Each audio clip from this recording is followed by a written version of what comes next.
Well, Rory McIlroy joins a long and illustrious list of top sportsmen who seem to implode when the eyes of the world are upon them, even though an otherwise simple task would propel them to glory.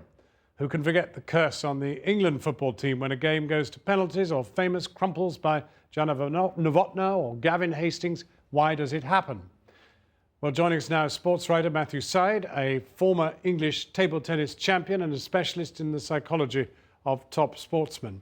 We'll come to why that is the case, but I mean your immediate analysis of this poor 21-year-old. Well, I think the adjective is right. I feel desperately sorry for him. It's an incredibly horrific and humiliating thing to happen. He had been proficient, he'd been fluent, he'd been smooth for 3 rounds and 9 holes. And then on the 10th, as the winning line approached, he melted down, and it will be very difficult, I think, for him to rebuild from here. Now, you've studied this subject because you melted down in the Olympics to playing table tennis in the year 2000 in Sydney. Yeah, that's right. It's something I don't like to be reminded of, but it was the biggest match of my career.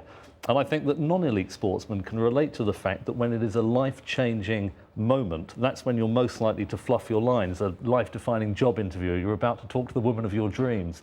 And it happened to me. Suddenly I was not able to execute the skills I'd built up for a lifetime. And I really wanted to study why it happened. But I mean, in table tennis, you know, there's more can go wrong than in golf. I mean, you've got to put a ball in a hole and that's it. Well, I think that in some ways, actually, you're right. Golf is a relatively simple sport, described in the way that you have.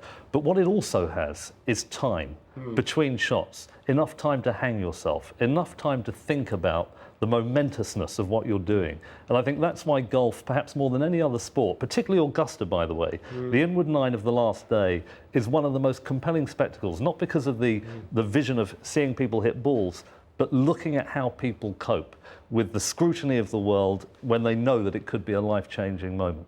Well, I mean, there was almost a throwaway line there. You said from which he may never recover. Well, the scars are very deep. I found it very difficult, even though I worked on my own psychology for a long time, alleviating the pressure. Trying to pretend in my own mind when I was playing a big match that it didn't matter at all. The George Orwell novel, 1984, Doublethink, holding contradictory ideas simultaneously. A lot of sportsmen really do kid themselves. This doesn't matter very much, and it liberates them to perform. I tried to do it, but every time I got to a pressurised situation, the memory of what happened in Sydney came back to haunt me. I hope that doesn't happen for McIlroy, but it has happened for Norman, Greg Norman, Jimmy White, Jana Novotná, and many others. I don't want to personalise this, but I'm not even sure it just happens at the top. It happens in my tennis. Well, I nearly get there. I'll tell you, club golfers will be able to relate to it when they're on the first tee.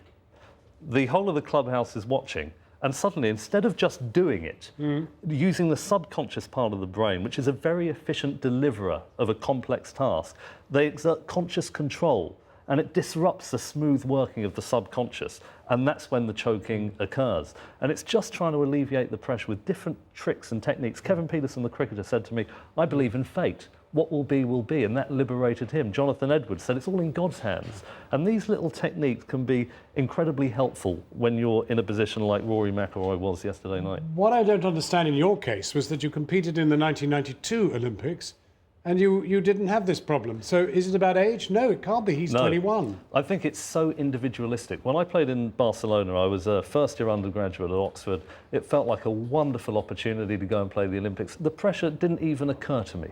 And then when I was in Sydney, it really meant a lot to me. I'd built up for 2 years. I'd had a holding camp on the Gold Coast in Brisbane. I knew that my parents were watching. Just before I went out, I was told it was airing live on BBC One. Did that help? No. That didn't help. That didn't help. And I got out there, and I remember the very first shot I played, I thought, I'd better get this on. And I thought about the shot, instead of just doing it, as I'd done for years. And it was that. And once you're out of the zone, that sort of effortless realm of peak performance, once you're out of it, it's almost impossible to get back in. Well, Matthew Syed, thank you very much indeed. It's an absolutely fascinating insight